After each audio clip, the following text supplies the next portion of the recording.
Big path Obama chartered in the 2008 Democratic primary is a tantalizing one. Put together African Americans with young voters and white liberals who live near Whole Foods, and you can send every other Democrat packing. But you say, Bill, that these candidates cannot recreate Obama's '08 success.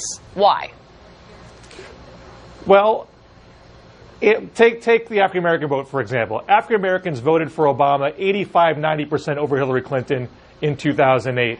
And Obama won a ton of delegates in the southern black belt, South Carolina, Louisiana, Mississippi, Alabama, Georgia. That was the ball game.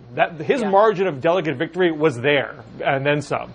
Hillary Clinton versus Bernie Sanders. She got 85-90% of the African American vote in those states as well. And that gave her not the entire margin of victory, but a good portion of it. If that vote is going to split between, say, Kamala Harris, Cory Booker, Jim Clyburn, who's the dean of the South Carolina Democratic delegation, knows the African American vote in South Carolina very well. He predicts Biden is going to win South Carolina. But aren't you saying, even if that's not true? But aren't you saying, because if you look at the polls you provide in your piece in Politico, it's Biden who has, the biggest numbers when you talk so much about the all-important South Carolina primary, the first majority black primary, and it's those names, Harris, Booker, and Biden. But isn't the point, even though that's the indication now in January of 2019, like so many people are still shopping? Well, that's it. They're shopping. There's not an automatic place that you can say every black voter is going to go here.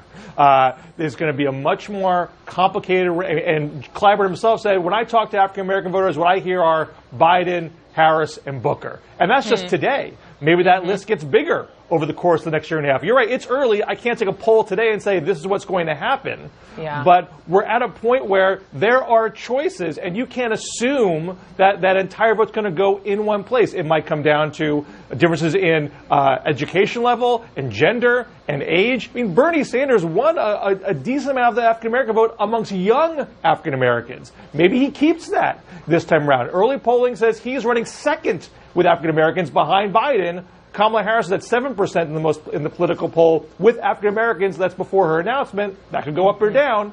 But if once you have Harris and Booker, and maybe also Eric Holder, another African American candidate who could jump in, if no one's going to own that black vote, a white candidate's going to say, maybe I get a piece of it. Julian Castro might say, I can get a piece of that too. And if no one gets one, if no one candidate gets the whole thing, that Obama coalition doesn't materialize. Wow, this is going to be absolutely incredible to cover. When you look at obviously what happened in elections past, and you talk about the complexities and everything to look ahead for 2020, what do you think the thing will be, Bill, to spell success for the candidate in 2020? I mean, it cannot be boiled down to a single issue or even a single philosophy. Some people assume it's going to be who's the most populist. But it could be who's the most pragmatist. We don't know yet. What I think is going to matter most is who understands the complexity of the Democratic Party, not the caricature of the Democratic Party, who can understand the differences in all these demographic subgroups and piece together that winning coalition. Howard Schultz said he's not running in the Democratic primary because they've moved too far left, because they're for federal job guarantees and single payer. Well, not every Democrat is for those things. I mean, it may be the nominee does believe that, but that's not a certainty. He took a crude analysis of the party and decided he couldn't compete.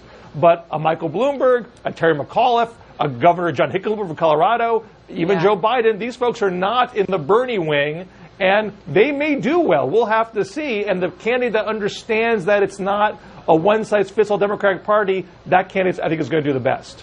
And it's just January of 2019. It's so exciting. Bring it all on. Bill Scher, thank you so much. Appreciate you and your voice and all those thoughts. And just again, Senator Kamala Harris joins Jake Tapper for a live town hall from Iowa tonight, 10 o'clock Eastern, only here on CNN.